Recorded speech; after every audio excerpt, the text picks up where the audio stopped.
Maybe she's right. Because if the WNBA did not exist, if the WNBA did not have the NBA money and the wherewithal behind them, they would not be as successful as they are today. They're unable to make it as a standalone league. Look, they're getting better. But when she says players ought to be real happy that they have the league right now to basically get them those deals, she's right. If it was a third, fourth, or fifth string league out there, these players wouldn't be making this kind of money. They wouldn't have sold-out crowds. They wouldn't have big stadiums. They wouldn't have national television contracts. They'd be plugging along on a third-rate television network right now and maybe somewhere off on radio trying to make it, like the UFL or something like that, another league that we don't need.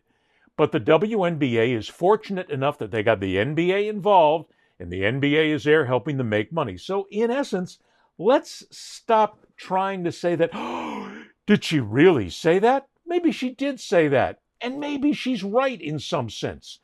Players have to be appreciative of what they've got. Oh, now that's going to open up a huge can of worms. I'm going to get drilled for this.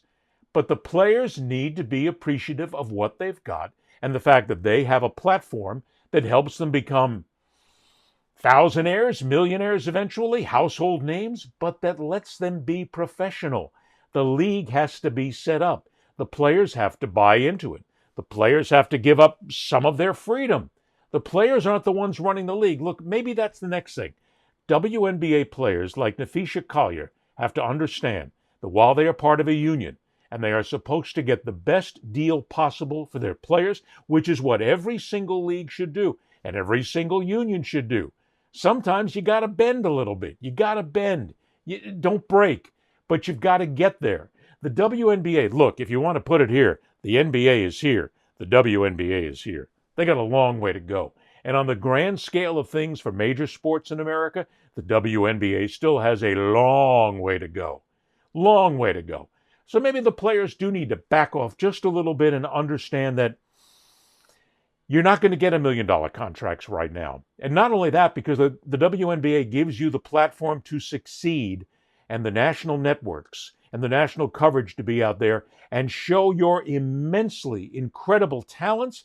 That makes you more money. That gets you sponsorships. Without the WNBA, you wouldn't be able to get these sponsorships. Look, I know it's tough to say, and people want to scream and holler and say that it's the league's fault. Maybe it's not the league's fault. Maybe the players have to back off just a little bit and realize that this is a symbiotic relationship where your first few years, not everybody's going to get rich.